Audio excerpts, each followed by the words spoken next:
AC, a tough one to take at the start of the season. Yeah, very frustrating. Thought it was quite a even competitive game that probably if it had mapped out as a draw, probably feel like both teams, wouldn't have argued with that. And I think, I felt like we probably had a couple of good chances in the first half that we didn't take. Other than that, they put us under a bit of pressure from set pieces, so it's probably like 50-50 on that front. And then second half, I thought we kind of dominated a lot more, but without really threatening. I just got the impression we just didn't look like we was going to score. We could have played all day and not got a goal. And then obviously we end up getting caught with a sucker punch when we're down to 10 men for a sin bin within the last 5 minutes of the game maybe, which is obviously a hard one to take. And we're kind of sitting in the changing room feeling a bit sorry for ourselves, thinking probably that we're not sitting there saying we deserve to win the game, but certainly didn't feel like we deserved to lose it. But then it was just a bit frustrating not to get anything from it. Yeah, we wanted to ask you about that. How are the boys feeling?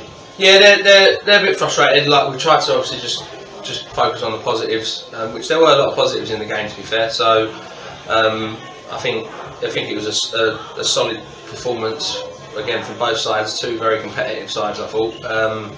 And they're okay. Obviously, everyone's disappointed, but we've just got to pick ourselves up. It's day one. Like nothing's won or lost now. So we can kind of look forward to FA Cup action next week and take the pressure off thinking about any points in the league and go from there. So the boys are fine. We'll get in and train this week and we'll just go again. Simple as that. Do you feel like you saw the intensity that you wanted to see from the first game of the season? I think at times, yes. I think also at times I think we looked a little bit tired. I felt like obviously the pitch is in unbelievable condition, but it kind of was quite slow. So I think that contributed to perhaps the game not moving as quickly as it could have. But at times the intensity was there, but also I then thought probably like last 30 minutes we started to look a little bit tired, or the game just got a little bit stretched. And then we've picked up obviously 2 injuries that we've had to forced our arm on making some changes, which isn't ideal when you're back 4.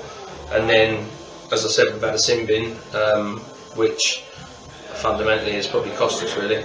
Yeah, we wanted to ask you, what do you think the contributing factors were towards the goal late on? I think we kind of, for me, again, you go down to 10 men, instantly gives a boost to the other team, then it to start having a bit of a go, and it kind of kills the way that we want to play. Obviously we're a very direct side and we like to get the ball forward, and if we haven't got that pivotal point to play off at the front, which I thought Lewis Hayward done outstandingly well, by the way, then it kind of kills how we want to play it, and at that point it obviously invites pressure.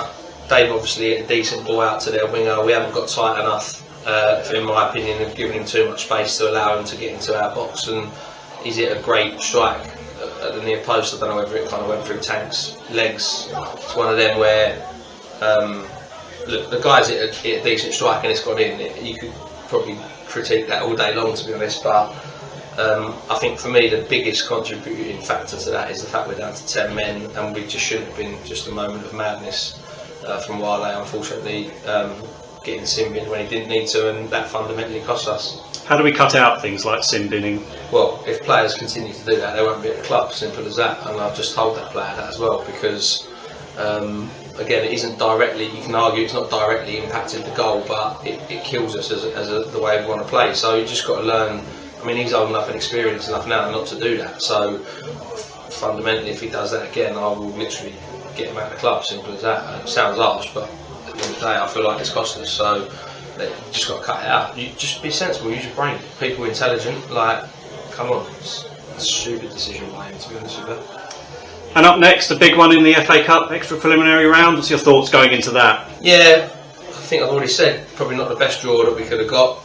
A bit of a bogey side for us, and not the best place for us to go. And I can't remember the last time we got a result there, to be honest with you, if we ever have. But and also the fact that you're playing someone in your own league is a little bit of a negative. You'd rather go and play somewhere different, or maybe test yourself against like a step 4 side. But look, it's a game we'll go and have a go at, and no pressure of league points at stake, so we can play with a bit more freedom. And I think probably go in there as underdogs. So I think there's no pressure on us to go and enjoy that. So hopefully Tunbridge Wells will get a decent crowd in. They normally do, and it'll be a good occasion, and we can go and enjoy that, and hopefully come away with a result. Yeah, let's go again on Saturday. Cheers for your time, Andy. Cheers, Nick.